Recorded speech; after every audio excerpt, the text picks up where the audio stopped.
കാട്ടാന ശല്യം അതിരൂക്ഷമായ ഇടുക്കി ചിന്നക്കനാൽ മേഖലയിൽ സ്പെഷ്യൽ RRT യൂണിറ്റ് പ്രവർത്തനം ആരംഭിച്ചു. മനുഷ്യ വന്യജീവി സംഘർഷം ലഘൂകരിക്കുക എന്ന ലക്ഷ്യത്തോടെയാണ് പുതിയ യൂണിറ്റിന് രൂപം നൽകിയിരിക്കുന്നത്. RRT യൂണിറ്റിന്റെ 24 മണിക്കൂർ സേവനം മേഖലയിൽ ലഭ്യമാകും.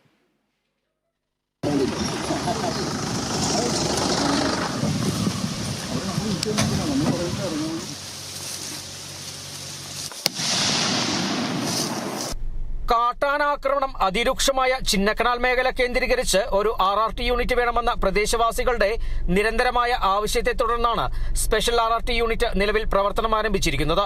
മനുഷ്യ വന്യജീവി സംഘർഷം ലഘൂകരിക്കുക എന്ന ലക്ഷ്യത്തോടെയാണ് ചിന്നക്കനാൽ മേഖലയിൽ സ്പെഷ്യൽ RRT യൂണിറ്റ് പ്രവർത്തനം ആരംഭിച്ചിരിക്കുന്നത്. Bodimettu section forest officer PG സന്തോഷിനാണ് സ്പെഷ്യൽ RRTയുടെ ചുമതല നൽകിയിരിക്കുന്നത്. മുൻപ് ചിന്നക്കനാൽ സെക്ഷന് കീഴിലുണ്ടായിരുന്ന RRT യൂണിറ്റിൽ ബോഡിമെട്ട് സെക്ഷനിൽ നിന്നുള്ള വാച്ചർമാരെയും ഉൾപ്പെടുത്തിയാണ് യൂണിറ്റ് ശക്തിപ്പെടുത്തിയത്. 4 സ്ഥിരം ജീവനക്കാരും 10 വാച്ചർമാരുമാണ് സ്പെഷ്യൽ RRT യൂണിറ്റിലുള്ളത്. ചിന്നക്കനാൽ RRT ഒരു ചിന്നക്കനാൽ സെക്ഷന്റെ കീഴിലായിരുന്നു പ്രവർത്തിച്ചുകൊണ്ടിരുന്നത്. അത് മാറ്റി ദേവികുളം റേഞ്ചിന്റെ കീഴിലുള്ള ഒരു സ്വതന്ത്ര യൂണിറ്റായിട്ട് ഇപ്പം സ്ഥാപിച്ചിരിക്കുകയാണ് ചിന്നക്കനാൽ RRT. ഇവിടെ ഒരു 19 ആനകളാണ് ഈ ലാൻഡ്സ്കേപ്പിലുള്ളത്. ചക്കക്കൊമ്പൻ, മുറിവാലൻ ഉൾപ്പെടെയുള്ള 19 ആനകൾ 3-4 ഗ്രൂപ്പായിട്ടാണ് നിൽക്കുന്നത്. പരിമിതികളുണ്ട്. ഒരേ സമയത്ത് 4 ഗ്രൂപ്പ് 4 സ്ഥലങ്ങളിലായിരിക്കും. എങ്കിലും ഈ ഒരു പ്രദേശത്തിൻ്റെ പ്രത്യേകത എന്ന് പറഞ്ഞു കഴിഞ്ഞാൽ മനുഷ്യരും ആനകൾ ഒരുമിച്ച് താമസിക്കുന്നതാണ്. സ്ഥലത്തുനിന്ന് ഇറങ്ങി വന്ന പ്രശ്നങ്ങൾ ഉണ്ടാക്കുന്നതല്ല. ഇവർ വർഷങ്ങളായിട്ട് മനുഷ്യരും ഈ ആനകൾ ഒരുമിച്ച് താമസിക്കുന്നതാണ്. അപ്പോൾ അതുകൊണ്ട് ഇവർ തമ്മിൽ കോൺഫ്ലിക്റ്റ് ഉണ്ടാകാനുള്ള സാധ്യത കൂടുതലുള്ള സ്ഥലമാണ്. മുറിവാലൻ സമീപകാലത്തായിട്ട് വലിയ പ്രശ്നങ്ങളൊന്നും ഉണ്ടാക്കിയിട്ടില്ല. പിന്നെ ഒരു കൂട്ടമുണ്ട്, ഒരു പിടിയാനകളുടെ ഒരു കൂട്ടമാണ്. ചക്കക്കൊമ്പൻ്റെയും ഈ കൂട്ടത്തിനെയാണ് കൂടുതൽ കോൺഫ്ലിക്റ്റുകൾ റിപ്പോർട്ട് ചെയ്തിരിക്കുന്നത്. ചിന്നക്കനാൽ വിലക്കിലെ പഴയ വനവകുപ്പ് ഓഫീസാണ് സ്പെഷ്യൽ RRT യൂണിറ്റിന്റെ ക്യാമ്പ് ഓഫീസ്. ചിന്നക്കനാൽ മേഖലയ്ക്ക് മാത്രമായി പുതിയ RRT യൂണിറ്റിന് രൂപം നൽകിയ നടപടി താൽക്കാലിക ആശ്വാസം മാത്രമാണെന്ന് ഗ്രാമപഞ്ചായത്ത് പ്രസിഡന്റ് പറഞ്ഞു.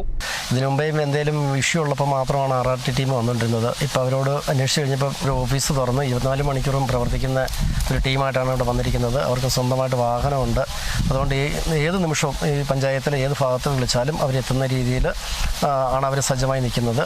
അതോടൊപ്പം തന്നെ നമ്മളാണെങ്കിലും ജനങ്ങൾ ഇനി എല്ലാവരും കൂടി ഇവരുടെ വാട്സാപ്പിന് ഒരു ഗ്രൂപ്പ് ഉണ്ടാക്കിയിട്ട് അവരെ വിവരങ്ങൾ അറിയിക്കുകയും അവരോട് സഹകരിച്ച് അവർക്ക് വേണ്ട സഹായങ്ങൾ ചെയ്തു കൊടുത്താൽ മാത്രമേ ഈ ആനശല്യത്തിൽ നിന്ന് നമുക്കൊരു പരിഹാരം കണ്ടെത്താൻ പറ്റുള്ളൂ. ഇനി മുതൽ മേഖലയിൽ കാട്ടാന സാന്നിധ്യമുള്ള സ്ഥലങ്ങൾ തിരിച്ചറിഞ്ഞ് വാട്സാപ്പ് ഗ്രൂപ്പുകൾ വഴി നാട്ടുകാരിലേക്ക് വിവരം കൈമാറുന്നത് സ്പെഷ്യൽ RRT യൂണിറ്റ് ആയിരിക്കും. ഇതിനായി ഡ്രോൺ ഉപയോഗിച്ചുള്ള പരിശോധന നടത്തും. ഒരു വാഹനം, ഡ്രോൺ, ലൈറ്റുകൾ എന്നിവ സ്പെഷ്യൽ RRTക്ക് ഉണ്ടെങ്കിലും മനുഷ്യ വന്യജീവി സംഘർഷം ലഘൂകരിക്കാനുതകുന്ന അത്യാധുനിക ഉപകരണങ്ങളില്ലാത്തത് തിരിച്ചടിയാണ്. Bineesh Antony, Kerala vision news, Idukki.